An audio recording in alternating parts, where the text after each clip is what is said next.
Hola, ¿qué tal amigos del podcast de Teoría del Derecho? El día de hoy tenemos un programa bastante interesante, es decir, vamos a tratar de responder la pregunta a qué nos referimos cuando hablamos de Teoría del Derecho. Y para hacer este programa estamos Walter Arellano, Sergio Medina y Alberto Montero.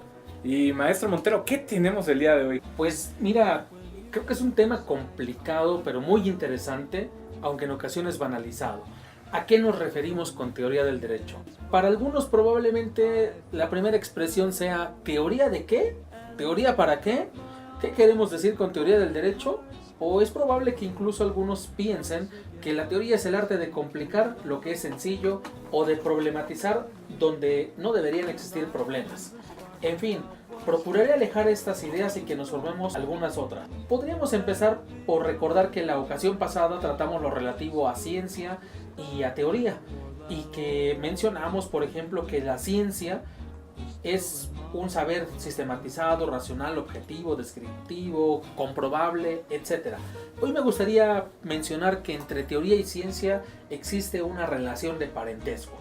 Y para ello, primero déjenme destacar dos características de la teoría. Una es el carácter discursivo, el carácter narrativo que la teoría tiene. Si nosotros nos ponemos a pensar, cuando leo teoría la encuentro como algo que está construido obviamente con el lenguaje. Es algo descriptivo, es algo que me da cuenta, me permite comprender algo de la realidad. Ese es el carácter narrativo. Tiene también un carácter teorético. Con esto quiero decir que nos ubicamos en la abstracción. Si bien es cierto que el origen de la teoría está en los hechos, en la realidad, recordemos que nuestra realidad y nuestra experiencia están sujetos a espacio y tiempo, en tanto que la teoría es la superación de esta experiencia y por lo tanto la superación de las barreras de espacio y tiempo. Para decirlo en forma quizá más sencilla, la teoría está en el ámbito de las ideas, de lo discursivo o de lo narrativo. Por ejemplo, podríamos pensar en un problema. Si nosotros preguntamos ¿por qué existe el derecho? ¿Para qué existe? ¿Cuál es el origen del derecho? Sin duda que hay diversas respuestas a estas interrogantes. Todas ellas se nos presentan como narraciones. Una probable respuesta podría ser la siguiente.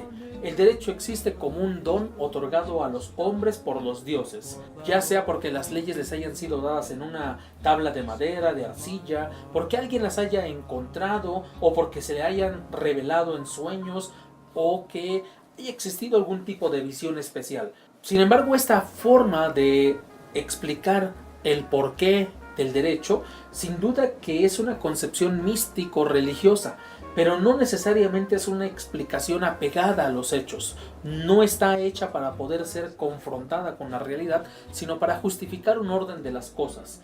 Por su parte, la explicación teórica científica, si bien es también narrativa, la caracteriza el hecho de que es racional, que es descriptiva, que es comprobable, que es demostrable, que posee un lenguaje bien articulado, con conceptos propios y que, entonces es algo que nosotros empleamos cuando tenemos una necesidad, cuando tenemos un problema, cuando queremos explicarnos cosas del mundo, pero también queremos incidir en las cosas de ese mundo. Queremos sacar beneficio, provecho de esto que está en el mundo.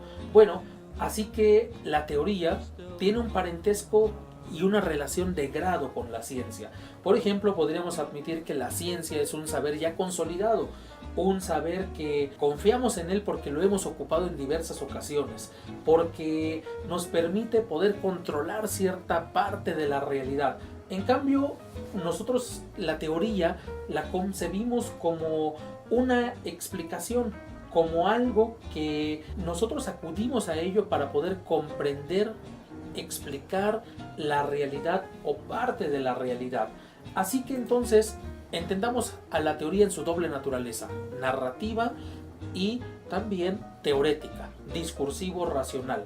Y con ello quiero invitarlos a que nos aventuremos en la historia de la teoría jurídica, que es ni más ni menos que la historia de las grandes explicaciones que respecto del derecho se han dado por diversas generaciones de eruditos. ¿Qué les parece, Walter? Excelente, ¿no? Pues eso suena bastante prometedor y sobre todo la facilidad y el dinamismo con que lo dice. Y Sergio, ¿qué nos tienes el día de hoy? Hola, ¿cómo están? En relación a lo que ha explicado el profesor Jimmy Y para que pueda quedar más claro el ámbito en el cual se desarrolla la teoría del derecho, vayamos a la propuesta que nos ofrece el doctor Rolando Tamayo respecto de los niveles del derecho. Según el maestro, existen 3 niveles para la comprensión del derecho. El primero es el nivel 0, el cual corresponde propiamente al derecho positivo, es decir, a los códigos, leyes, reglamentos y tratados con los cuales nos topamos día a día cuando vamos a tribunales o cuando nos encontramos en el salón y el profesor los toma como apoyo para impartir su clase. El siguiente nivel es el nivel 1, el cual es considerado como el de la ciencia jurídica, o sea, la descripción o explicación del derecho positivo. Ya no son los códigos los que estudiamos en este nivel, sino la doctrina que surge de su comprensión. Por ejemplo, el libro de amparo del maestro Burgoa o el libro de introducción al estudio de derecho de García Maínez. Por último, se encuentra el nivel 2, que es el de la filosofía del derecho. En este nivel nos localizamos en este momento en el análisis y prueba de los conceptos y métodos de la ciencia jurídica. Es un escenario de abstracción y teorización de los diferentes modelos explicativos del derecho. Es aquí en donde encontramos propiamente la teoría del derecho. Y para poner un ejemplo, la teoría del derecho es como un Home Depot. Imaginemos, cuando queremos pintar nuestra casa, tenemos que allegarnos de elementos suficientes para desempeñar tal actividad. Una brocha, un rodillo, pintura, etc. Es una locura que compremos en el Home Depot una pala y con ella intentemos pintar las paredes. Pues eso mismo pasa en la teoría del derecho. Debemos elegir a los autores y teorías adecuadas en función del problema o la necesidad que tengamos al momento de estudiar el derecho.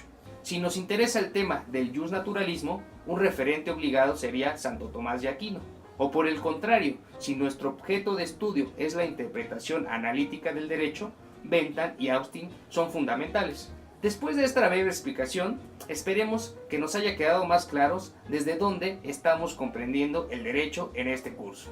Así es, Sergio, pues bastante interesante eso, así que la próxima vez que vayamos al Home Depot hay que buscar el departamento de filosofía del derecho a ver qué herramientas nos pueden servir para este curso. Y bien, si asumimos que la filosofía puede relacionarse con cualquier pregunta en general, en ese sentido tal vez podamos aprender algo de los filósofos y la materia de filosofía.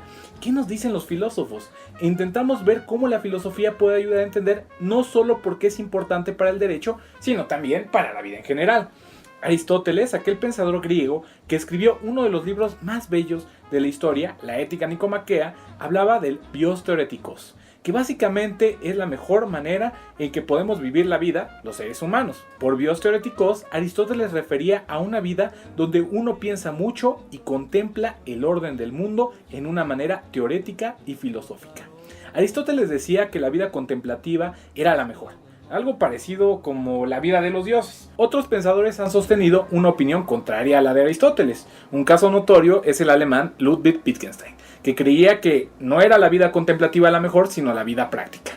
Pero bueno, yo les pregunto, ¿qué no la mejor manera de entender las cosas es a través de la reflexión y la contemplación? En resumen, Aristóteles afirmaba que una vida sin reflexión no merece ser vivida.